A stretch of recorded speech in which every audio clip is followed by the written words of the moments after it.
بسم اللہ الرحمن الرحیم۔ میری مراد میرے قائد، میرے رہنما فضیلت الشیخ محترم جناب حافظ عبد الرؤوف صاحب، میں ان کو دعوت دیتا ہوں کہ وہ آپ کے سامنے اللہ کے نبی صلی اللہ علیہ وآلہ وسلم کی سیرت، جو آج کا ہمارا کانفرنس کا موضوع ہے، سیرت امام الانبیاء کانفرنس، وہ آپ کے سامنے خطاب فرمائیں۔ محترم جناب حافظ عبد الرؤوف صاحب۔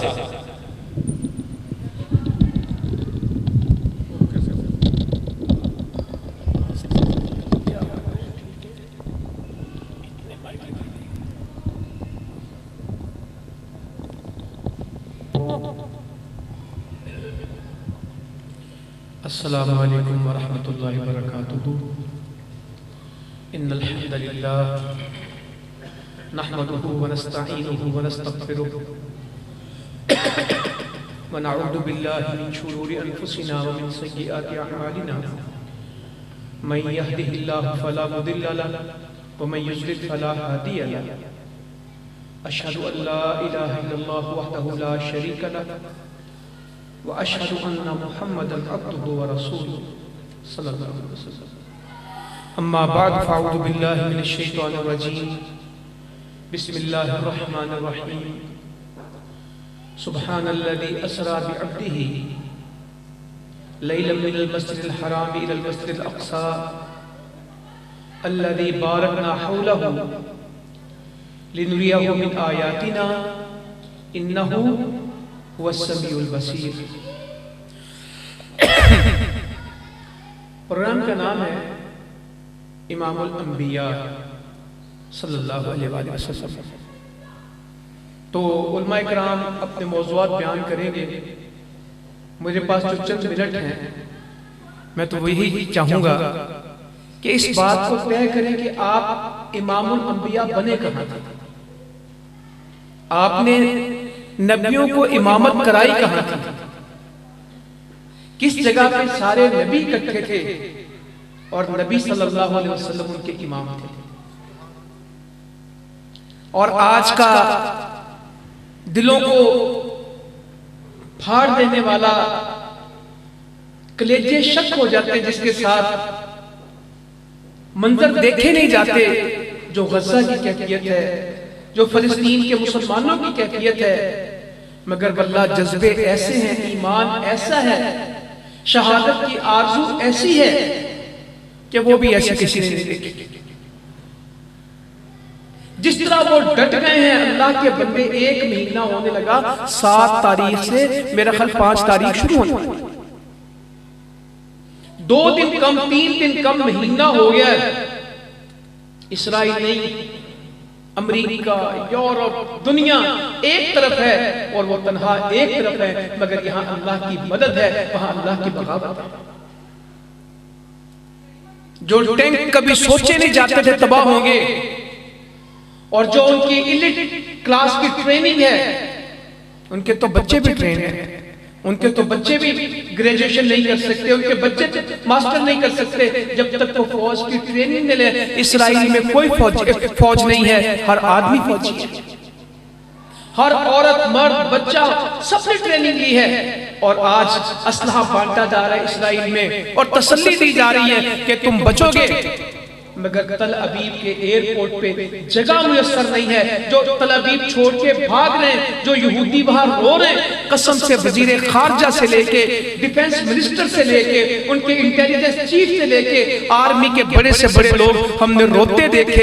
اس 15 دن میں، 20 دن میں ہر کوئی یہودی رو رہا ہے، ہم مرے کہ ہم مرے، اور ادھر 10,000 شہادتوں کے ساتھ، 3,000 بچوں کی لاشوں کے ساتھ، ملبے کے ڈھیر کے نیچے دبے ہوئے لوگ بھی اللہ کا قرآن پڑھ رہے ہیں، اشہد ان لا الہ الا اللہ کی ترانے پڑھ رہے ہیں، اللہ اکبر کے نعرے لگا رہے ہیں، اور آپریشن ہو رہا ہے، سن کرنے کی دوائی نہیں ہے، اور وہ چھوٹا بچہ قرآن پڑھ رہا ہے اور اسی میں وہ مگن ہے، اور ڈاکٹر اس کا آپریشن کر رہا ہے، اس کے پاس بے ہوشی کی دوائی نہیں ہے، اس کے پاس سن کرنے کا انجیکشن نہیں ہے، وہ زخموں سے چور چور بچہ قرآن پڑھتے چلا جا رہا ہے اور ڈاکٹر اس کا آپریشن کر رہا ہے۔ ہمارے بچے ویڈیو گیمز کھیلتے ہیں، ہمارے بچے 100 قسم کے مسائل کا شکار ہیں۔ فلسطین کے بچے آج کل جہاد کھیلتے ہیں اور شہید کھیلتے ہیں، اور مائیں اپنے بچوں سے کہتی ہیں۔ میں نے 4 دن پہلے ویڈیو دیکھی، ہم نے کشمیر میں سب کچھ دیکھا تھا، فلسطین میں دیکھا کہ اس کے بیٹا شہید ہے اور وہ چاکلیٹس لے کے، بنٹیز لے کے، ٹافیاں لے کے لوگوں پہ پھینک رہا اور بانٹ رہا ہے اور لوگوں کو مبارک دے رہا ہے کہ ہم شہیدوں کے وارث ہیں، ہم شہیدوں کے وارث ہیں، اللہ تعالیٰ نے ہمیں شہادت کے لیے چن لیا۔ میں نے فلسطین کے لوگوں سے کچھ سال پہلے پوچھا کہ تم اس کو چھوڑ کیوں نہیں دیتے، ہجرت کر جاؤ۔ افغانستان میں مسئلہ بنا، 79 میں رشیا آیا تو ہجرت کر کے پاکستان آ گئے، 9/11 ہوا، امریکہ نیٹو آیا، افغانستان کا ایک بڑا طبقہ ہجرت کر کے یہاں پہ آ گیا، تم کیوں نہیں کرتے؟ چھوڑ، پاکستان میں کشمیر کے مہاجرین موجود ہیں، شام میں مسائل بنے 2011 میں تو شام کے لوگ کہاں آگئے؟ ترکی میں بڑی بڑی بستیاں ہیں، پورا علاقہ ترکی کا شامیوں کے پاس ہے، جو ادلب سے، حلب سے، الیپو سے، کہاں سے نکلے اور مخیم عائشہ اور مخیم خدیجہ اور مخیم ابو بکر، اس طرح کی خیمہ بستیاں لگی، اب تو باقاعدہ سیٹلڈ ایریا ہے وہ۔ یہ سارے علاقے میں اس ڈیٹیل میں نہیں جاتا، اللہ کی توفیق ہے، بس کاموں میں بہت کچھ بندے کو پتہ لگتا ہے۔ تو یہ شام کے لوگوں نے ہجرت کی، یہاں آ گئے ترکی میں۔ تو فلسطینیوں سے میں پوچھتا تھا کہ تم ہجرت کیوں نہیں کرتے؟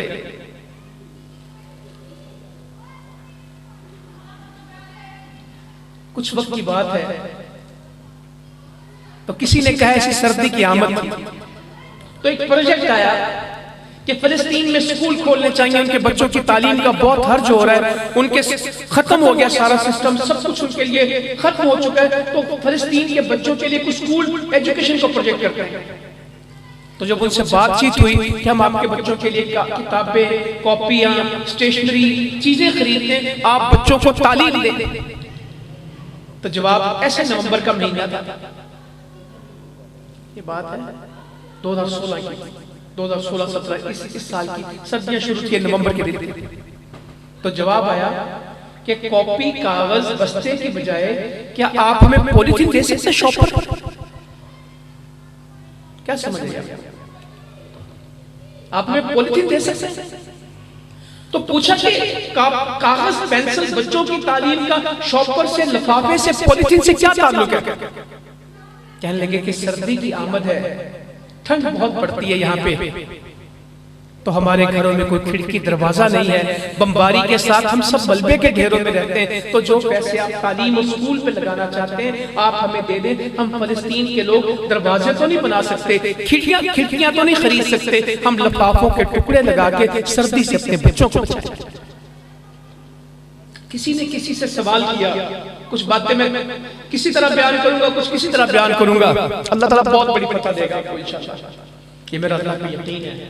ہم نے آنکھوں سے دیکھا ہے، ہم نے 9/11 میں امریکہ کو آتے بھی دیکھا ہے اور اس کو جاتے بھی دیکھا ہے، اس کی فرعونیت اور رعونت بھی دیکھی ہے اور اس کی بدماشی بھی دیکھی ہے، جب وہ کہتا تھا we are going to proceed war for anti-terrorism, war for peace, war for justice، یہ نعرے لے کے آئے تھے اور صلیبی جنگوں کا اعلان کر کے آئے تھے، پھر صلیب کو ہارتے بھی دیکھا تھا اور اس لا الہ الا اللہ محمد رسول اللہ اس کلمے کو جیتتے دیکھا۔ میں نے بھی دیکھا، آپ نے بھی دیکھا۔ کابل کی فتح کتنے لوگوں نے کی؟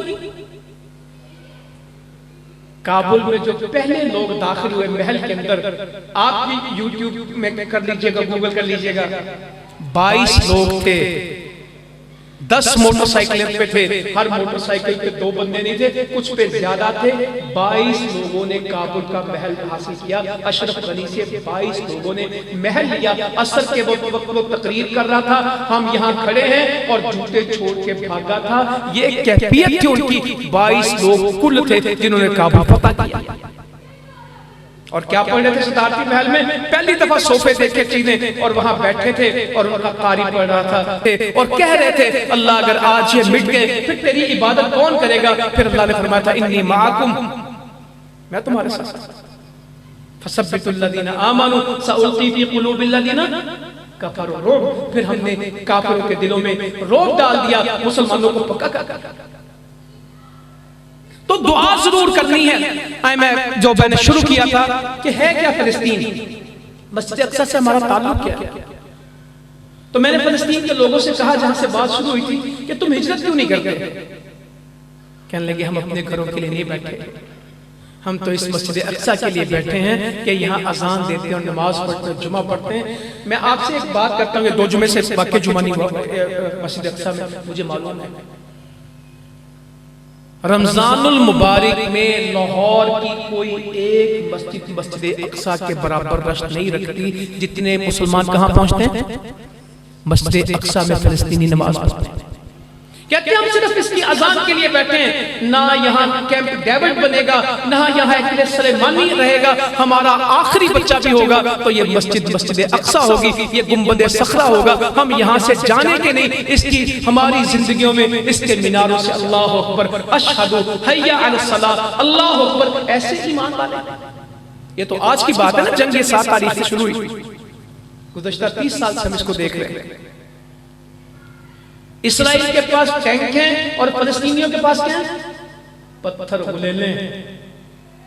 مائیں پتھر کوٹ کوٹ کے دیتی ہیں، غلیلے بنا کے دیتی ہیں کہ بیٹا جب باہر جاؤ جہاں تمہیں یہودی فوجی نظر آئے غلیل سے پتھر پھینکنا۔ اور اللہ کی بھی شان ہے، غلیل والوں کا رعب زیادہ ہے اور ٹینک والوں کا خوف زیادہ ہے۔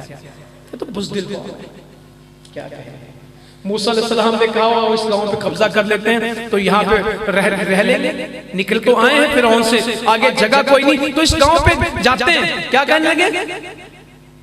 فَذَهَبْ أَنْتَ وَرَبُّكَ فَقَاتِلَا إِنَّا هَاهُنَا قَاعِدُونَ، تو جا کے لڑ، تیرا رب جا کے لڑے، ہم ادھر بیٹھے ہیں۔ جو موسیٰ علیہ السلام کو نبی کی موجودگی میں جہاد نہیں کر سکے وہ آپ سے لڑے، مگر ہم اتنے کمزور ہو گئے کہ ان سے مار کھا رہے ہیں۔ ایسی قوم ہے جس نے نبیوں کی موجودگی میں شرک کیا۔ بچڑے کی پوجا کب کی؟ ہارون علیہ السلام بھی موجود اور موسیٰ علیہ السلام بھی موجود اور من اور سلبہ بھی موجود اور بادلوں کے سائے بھی موجود، جنتوں کے کھانے بھی موجود، پتھروں کے چشمے بھی موجود، اللہ کی نعمتیں موجود، اللہ کی مدد دیکھ کے آئے تھے، نیل سے اللہ نے سلامت نکالے تھے، فرعون کو ڈبو دیا تھا۔ فَإِذْ فَرَقْنَا بِكُمُ الْبَحْرَ فَأَنْجَيْنَاكُمْ وَأَغْرَقْنَا آلَ فِرْعَوْنَ وَأَنْتُمْ تَنْظُرُونَ۔ اللہ تعالیٰ کہتے ہیں تمہیں دیکھا نہیں، ہم نے ان کا بیڑا غرق کیا، تمہیں نجات دے دی، مگر بچڑے کو پوجنے والے کون تھے؟ ایسی کو بدبخت قوم ہے۔ ایک گائے ذبح کرنی پڑ گئی، اتنے بہانے کیے، اتنے بہانے کیے، جتنے بہانے کرتے گئے، جتنی ہی لوگ جت کرتے گئے اتنے پھنستے۔ تو یہ کوئی چیز نہیں ہے۔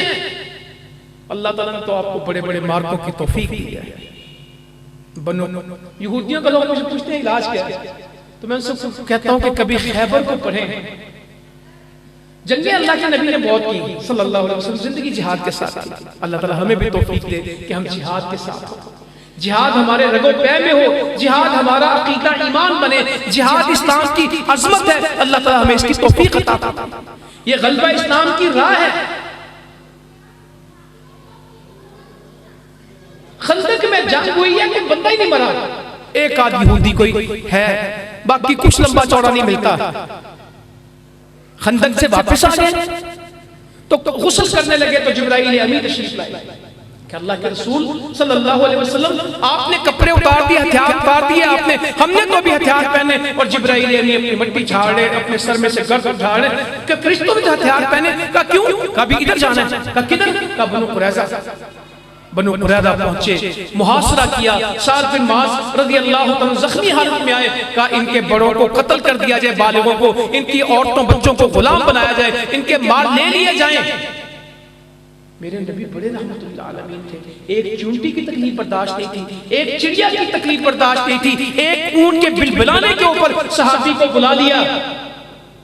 دشمنوں کے ساتھ بھی ہمیشہ اچھا سلوک کیا، مگر یہودی کوئی ایسی بدخصلت قوم تھی کہ آپ کو اتنا غصہ تھا کہ مدینے میں خندقیں کھودی گئی بنو نجار کے محلے میں، اور یہودی بلائے جاتے تھے۔ 600 یہودی ان خندقوں کے اندر دفن کر دیے گئے، قتل کر کے بنو قریظہ کے۔ یہ تاریخ ہے، یہ حدیث ہے، یہ اسلام۔ اور خیبر میں یہ بزدل لوگ ہیں، میدان میں نہیں آئیں گے، ہمیشہ اندر ہوں گے۔ مگر اللہ تعالیٰ کہتا کوئی نہیں، کل انہوں نے قلعے بنائے تھے، آج انہوں نے آئرن ڈوم بنائے، نہ کل ان کا بنو قینقاع بچا، نہ بنو خزاع بچا، نہ ان کے کل کو یہ بنو قریظہ بچے، اور نہ ان کے خیبر کے لوگ بچے، کوئی مسئلہ نہیں، فکر نہ کرو، آج بھی ان کے آئرن ڈوم فضا میں بکھر گئے، اور اللہ تعالیٰ نے مسلمانوں کو مدد کی۔ اگر آج ہم شہادت کے ساتھ کھڑے تو سکون ان کو بھی کا پاک ہے وہ رب جس نے رات کے ایک حصے میں اپنے بندے کو کہاں کا سفر کروایا؟ مسجد حرام سے مسجد اقصی، جس کے ارد گرد برکت ہے، یہ برکت کی زمین ہے، تاکہ ہم اس کو اپنی نشانیاں دکھائیں۔ نبی صلی اللہ علیہ وسلم براق پہ سوار تھے اور مکہ سے تشریف لا رہے تھے مسجد اقصی تک، فرماتے ہیں جہاں تک نگاہ جاتی تھی اس کا قدم پڑتا تھا۔ نبیوں کو جماعت کرائی، جنت اور جہنم جا کے دیکھی۔ آئیں ایک بات آپ سے کروں، میری بات میرا جو مقرر تھا وہ مکمل ہو گیا۔ مسجد اقصی کے لیے پریشان ہے، امام الانبیاء کانفرنس رکھی ہے، لاہور میں پہنچی سے مسجد اقصی ہے، وہ مسجد اقصی تو ہمیشہ آباد رہے گی، وہ تو ہمارا قبلہ ہے۔ نبی صلی اللہ علیہ وسلم نے 17 مہینے کس کی طرف منہ کر کے نماز پڑھی ہے؟ مسجد اقصی کی طرف۔ یہ ہمارا قبلہ اول ہے، ہم اس کو چھوڑنے کے نہیں ہیں۔ میں پوچھتا ہوں جو ہمارے محلے کی مسجد ہے اس میں جانے کا پروگرام کیا ہے؟ جس معراج کا سفر شروع کیا تھا مسجد اقصی، پھر درمیان میں یہاں ٹرانزٹ کیا تھا، نمازیں کہاں ملی تھی؟ 50 ملی تھی۔ موسیٰ علیہ السلام نے مشورہ دے دے کہ 50 سے کتنی کروا دی، اور ابھی بھی کہتے تھے کہ آپ کی امت سے نہیں پڑھی جائیں گے۔ آپ نے فرمایا مجھے رب سے حیات تھی، اب نہیں جاتا۔ مسلمانوں کیوں پریشان ہو؟ ہمارے استاد محترم ہیں حافظ عبدالغفار عوان صاحب، اللہ تعالیٰ ان کے علم میں عمر میں برکت دے، اللہ تعالیٰ ان کو صحت و عافیت والی زندگی دے۔ وہ اکثر کہا کرتے ہیں کہ یہودیوں کو پتہ ہے جس دن تک جمعے کی صفوں میں اور فجر کی صفوں میں فرق ہے، مسلمان کبھی غالب نہیں آ سکتے۔ جس دن فجر کے نمازی اور جمعے کے نمازی ایک ہو گئے، یہودی خود چھوڑ کے چلے جائیں گے۔ ابھی ان کو پتہ ہے یہ فجر میں سوتے ہیں، اٹھتے نہیں۔ سردیوں کی لمبی راتوں میں بھی سونے والے زیادہ کہ اٹھنے والے زیادہ؟ فجر کے وقت ابھی جلسہ سنیں گے، سبحان اللہ، ماشاءاللہ، جزاک اللہ، انشاءاللہ، اور فجر کے وقت سارے اللہ کی رحمت کس طرح آئے گی؟ مسجد اقصی کا سفر تو یاد دلاتا ہے کہ ہمیں 5 نمازیں ملی تھی، پڑھیں گے 5، لکھی 50 ہے۔ ابراہیم علیہ السلام سے ملاقات ہوئی، کہا بیٹے اپنی امت کو میرا سلام کہنا۔ جواب تو دے دیں، ابراہیم علیہ السلام کا سلام آیا ہوا آپ کو حدیث پر بیان کرنا، اور ان سے کہنا کہ جنت ایک چٹیل میدان ہے، کچھ نہیں ہے، ایک میدان ہے جس کا پانی میٹھا ہے اور جس کی زمین زرخیز، کچھ نہیں ہے، ایک میدان ہے۔ اگر کوئی ذمہ دار بیٹھا تو وہ بتا دے گا، فیصل بھائی بتا دیں گے کہ پانی میٹھا ہو، کھارا نہ ہو، مٹی زرخیز، ذمہ داروں کیا نکلتا ہے پھر؟ کہ جنت ایک چٹیل میدان ہے، پانی بڑا شیریں ہے، مٹی کمال کی ہے، جتنے چاہو باغ لگاؤ، سبحان اللہ، الحمدللہ، لا الہ الا اللہ، اللہ اکبر۔ سارا دن موبائل پہ، واٹس ایپ پہ، یوٹیوب پہ، سبحان اللہ، الحمدللہ، لا الہ الا اللہ، اللہ اکبر، یہ پڑھ رہے ہیں کہ 100 دفعہ پڑھ لے سمندر کی جھاگ کے برابر بھی گناہ ہو گے، اللہ معاف کر دے گا۔ یہ پیغام تھے عیسیٰ علیہ السلام سے ملاقات، ابراہیم علیہ السلام سے ملاقات، یوسف علیہ السلام سے ملاقات، سدرۃ المنتہا کا سفر، جبرائیل امی کو اپنی شکل۔ یہ ہے مسجد اقصی۔ 3 مسجدیں جہاں عبادت کے لیے جایا جا سکتا ہے، سفر کیا جا سکتا ہے اجر کی نیت سے، مسجد حرام، مسجد نبوی، اور تیسری یہ ہماری عبادت کی جگہ ہے۔ ایک حدیث آپ کو سنو، جب مسجد مکمل ہوئی تو داؤد علیہ السلام نے مسجد بنائی اور دعا کی۔ 3 دعائیں ہیں، مسند احمد میں لکھی، اے اللہ میرے فیصلے اس طرح درست ہو جس طرح تو نے نازل کیے ہیں، تیرے فیصلوں کے مطابق میرے فیصلے درست ہو۔ اے اللہ مجھے ایسی حکومت عطا فرمانا جو میرے علاوہ کسی کو، میرے نہ پہلے عطا کیوں نہ بعد، ایسی حکومت اور ایسی حکمت مجھے عطا فرمانا۔ اور تیسرا کیا ہے؟ جو میری اس مسجد میں نماز کے لیے آئے، صرف نماز کے لیے، اس کے گناہ بخش دینا جس طرح آج اس کی ماں نے جائے۔ نبی مکرم صلی اللہ علیہ وسلم فرماتے ہیں پہلی 2 دعائیں تو قرآن کے مطابق ان کی قبول ہو گئی، اللہ نے جو ان کو فیصلے کروائے وہ دین کے مطابق۔ یا اللہ تو ہمیں بھی وہ حکمران دے جو فیصلے کس کے مطابق کرے؟ اللہ کے فیصلوں کے مطابق، اللہ کے قرآن کے مطابق، نبی مکرم صلی اللہ علیہ وسلم کی شریعت کے مطابق۔ کہا یہ بھی اللہ نے حکومت بھی ایسے دی کہ اس کے بعد کسی کو نہیں دی، اور کہتے ہیں مجھے اللہ سے امید ہے کہ جو بندہ وہاں نماز پڑھے گا اللہ اس کو گناہ معاف کر دے گا۔ دعا کرے اللہ تعالیٰ زندگی میں ہمیں مسجد اقصی میں نماز کی توفیق عطا فرمائے، اور ضرور وہ وقت آئے گا انشاءاللہ تعالیٰ پھر سیدنا عمر فاروق رضی اللہ عنہ بغیر جنگ کے مسجد اقصی کو فتح کیا۔ ابو عبیدہ ابن جراح نے سب سے پڑھا ہے جس دن میرے سیدنا عمر فاروق نے کہا تھا رضی اللہ عنہ اللہ نے ہمیں عزت دی اسلام کے ساتھ، ہم تو بتوں کو پوجتے تھے، ہم تو گناہوں میں ڈوبے ہوئے تھے، ہم تو کس کام کو جانتے ہی نہیں، اللہ نے ہمیں ان کپڑوں سے عزت دی، اللہ نے ہمیں عزت دی تو کس کے ساتھ؟ یا اللہ میرے اس مجلس میں آنے والے میرے سمیت سب کا ایک عقیدہ بن جائے کہ عزت کس چیز سے ملتی ہے؟ اللہم اعز الاسلام بنا، اللہم اعزنا بالاسلام، اے اللہ ہمیں عزت دے تو اسلام کے ساتھ، اور اسلام کو عزت دے تو ہمارے ساتھ، اسلام ہماری عزت بنے، ہم اسلام کی عزت دیں۔ یا کوئی گاڑی کسی کے ساتھ عزت بنا رہا ہوتا ہے، کوئی گھڑی دکھا رہا ہوتا ہے، کوئی گاڑی کی چابی دکھا رہا ہوتا ہے، کوئی موبائل کا ماڈل دکھا رہا ہوتا ہے، میرے پاس آئی فون ہے، میرے پاس سیمسنگ کا نوٹ ہے، وہ پیچھے کر دو، قبر میں گوگل نہیں چلتا، اور کسی کا موبائل اس کی قبر میں ساتھ نہیں جاتا، اور قیامت کے دن کسی کا موبائل اس کے پاس نہیں ہوگا، عمل ساتھ ہوگا۔ عمل کی فکر کریں۔ پھر عیسائیوں کے پاس گیا، پھر ایک آدمی تھا صلاح الدین ایوبی، لوگ اس کو سلطان کہتے ہیں، وہ سلطان نہیں تھا، وہ تو سالار تھا مسجد اقصی کی فتح نے، ہتین کے مارکوں نے، 100 سال کی صلیبی جنگوں کے منطقی انجام نے صلاح الدین کو سلطان صلاح الدین ایوبی کہلایا تھا، جس نے اس میں منبر سجایا تھا، جس نے اس کو عرق گلاب سے دھویا تھا، عیسائیوں کو یورپ کو شکست دی تھی، اسلام کو فتح دلائی تھی۔ مسجد اقصی کی فتح کے ساتھ انشاءاللہ پھر وہ وقت آئے گا کہ مسجد اقصی پھر سے آباد ہوگی، اسرائیلی یہودی وہاں سے نکلیں گے، فلسطین کو اس کی سرزمین ملے گی۔ اللہ تعالیٰ نے جہاد کے دروازے کھولے ہیں اور قیامت تک کھلے رہیں گے۔ کل بھی جہاد کو اللہ نے فتح دی تھی، آج بھی اللہ جہاد کو فتح دے گا، آنے والے کل میں پھر جہاد کو فتح ملے گی۔ اللہ تعالیٰ عمل کی توفیق دے۔ جزاکم اللہ خیرا وما علینا الا البلاغ المبین۔